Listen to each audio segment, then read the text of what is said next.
So here we have the Land Rover Discovery Sport on a 66 plate. I'm going to start off by showing you around the outside of the car, and then we'll hop in and run through some of the controls on the inside of it from there. From the outside though, you can see it's a 5-door car with alloy wheels and tinted windows. Let's start off inside the boot area first of all. The tailgate on this car will open electronically. As we approach the back of the car, you can see that we have reversing sensors. Plenty of boot space. This is a 7-seat vehicle. At the moment, we have 5 seats in place. And there you can see the amount of space you'll have if you want to fold the rear 2 seats into position. Okay, so we're just going to work our way back around to the front of the car, and then, as I said, just hop in and run through a few of the controls on the inside of it from there. Just briefly before we climb in, I think it's well worth seeing the interior from this exterior point of view. There's plenty to run through on the dashboard, so let's hop in and we'll do that right now.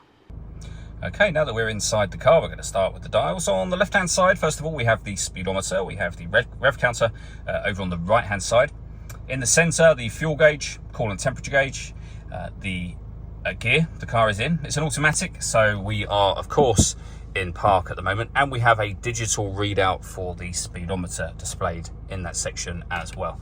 You can change the information that's displayed there using a button on the end of the indicator stalk. You can, for example, see the total miles of this car. They're 79,647.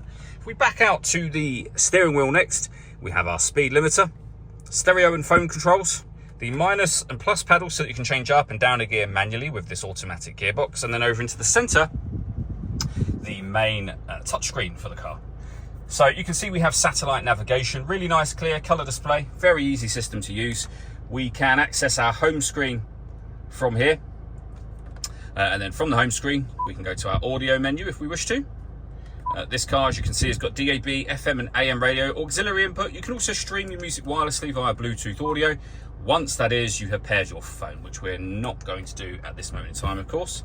We have the satellite navigation you can access via that button just there, and then the climate control, where you can determine the direction of the air, and then we have the physical buttons for that directly below.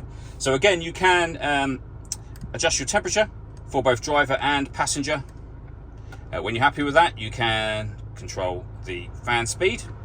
You can determine where you'd like the air to be distributed. The air conditioning is on at the minute, so that's off, back on again, or hit auto. The car will now take full control of the direction of the air and fan speed to maintain those temperatures for you. Any manual adjustment will take auto off straight away again. We have a heated rear screen and a heated front screen as well. Heated driver and passenger seats, both of which have 3 separate heat settings on each. At the bottom, you can turn off the traction control, the downhill brake control. You can put or turn the stop and start off, put the car in eco mode, and then you can change the driving setup of the vehicle. So you can see up here, we have our normal, if you like. Then we have grass, gravel and snow, mud and ruts and sand as well. So plenty of different settings just there. Lastly, we have the dial that would be the gear lever. So reverse, neutral, drive, and a push and twist for sport. And then all the way back to park. When you switch the ignition off, this will sit flush to this central console area. The last thing I wanted to mention is the glass panoramic roof. There is a sun blind that will open all the way to the back of the rear seats. The section of glass itself is fixed, but as you can see, that lets in a huge amount of extra light. All that leaves me to say is thank you for taking the time to watch this video. If you'd like to come and see the car for yourself and have a test drive, please feel free to give us a call here at Surrey Specialist Cars. We'd love to hear from you soon.